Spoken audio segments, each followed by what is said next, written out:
Corona ప్రపంచవ్యాప్తంగా అందరి ఆరోగ్యాలకు ఎలా ఎసరు పెడుతుందో చూస్తూనే ఉన్నాం. అయితే ఆరోగ్యాలకే కాదు, ఇప్పుడు ఉద్యోగాలకు కూడా పూర్తిగా ఎసరు పెడుతోంది అని చెప్పి షాకింగ్ నిజాలు బయటకు వస్తున్నాయి. దాదాపుగా చూస్తే ఇప్పటికే మే వరకు భారతదేశంలో 27.1% నిరుద్యోగం మొత్తం చేరుకుంది. అయితే ప్రస్తుతం ఉన్నటువంటి రికార్డ్స్ ప్రకారం, ప్రభుత్వం విడుదల చేసిన లెక్కల ప్రకారం దాదాపు 122 మిలియన్ల మంది భారతదేశంలో ఉద్యోగాలు కోల్పోయారు అన్నటువంటి విషయం విస్మయానికి గురి చేస్తోంది. అంటే దాదాపుగా 1,22,00,000 మందికి భారతదేశంలో ఉద్యోగాలు కోల్పోయారు.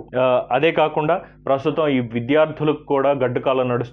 ప్రతి రాష్ట్రం వాళ్ళని పాస్ చేస్తున్నా కానీ అటు కళాశాలలకు వెళ్ళలేక, విద్యార్థులు కాలేజీలకు వెళ్ళక చాలా ఇబ్బంది పడుతున్నారు. విద్యాభ్యాసానికి దూరంగా ఉండాల్సి వస్తుంది. ఇదే జరిగితే కనుక రేపొద్దున నైపుణ్యానికి సంబంధించినటువంటి అనేకమైన ఇబ్బందులు తలెత్తుతాయి. వీళ్ళని రిక్రూట్ చేసుకోవడంలో కంపెనీలు కూడా వెనకంజ వేస్తాయి అన్నటువంటి విషయం బయట తెలుస్తోంది. అలాగే ఆన్లైన్లో చదువుకుంటున్న వారు దాదాపుగా 37.5 మిలియన్లుగా ఉన్నారు. ఆన్లైన్లో చదువుకోవడం ప్రస్తుతం ఉన్నటువంటి ఈ ఏజ్లో, అంటే 10th ఇంటర్మీడియట్ డిగ్రీకి సంబంధించినటువంటి ఈ ఏజ్ గ్రూప్ వాళ్ళు ఎవరైతే ఉన్నారంటే 15 నుంచి 26 ఏళ్ల ఏజ్ గ్రూప్ వాళ్ళు ఎవరైతే ఉన్నారో దాదాపుగా వీళ్ళందరికీ నైపుణ్యం కొరత ఏర్పడవచ్చు అని చెప్పి నిపుణులు విశ్లేషిస్తున్నారు.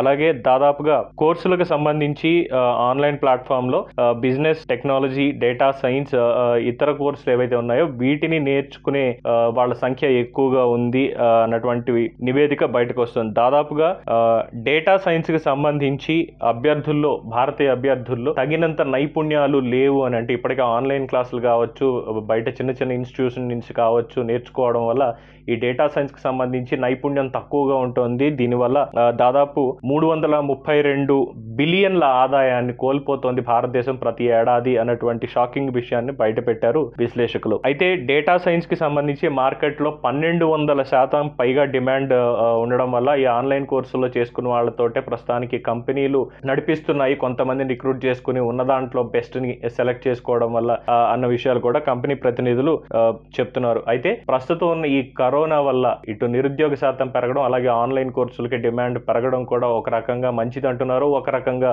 చాలా చేటు చేసే విషయం అని చెప్పి ఆర్థిక నిపుణులు అందరూ కూడా విశ్లేషిస్తున్నారు. ఏది ఏమైనా దాదాపు 1,22,00,000 మందికి ఇప్పుడు ఉద్యోగాలు కోల్పోయారు అంటే నిరుద్యోగం ముందు ఇంకే విధంగా ఉంటుంది, కరోనా ప్రభావం ఇంకే విధంగా ఉంటుంది అనేది చాలా భయంకరంగా ఉండబోతోంది అన్నటువంటి విషయం మనకి ప్రస్ఫుటం అవుతోంది.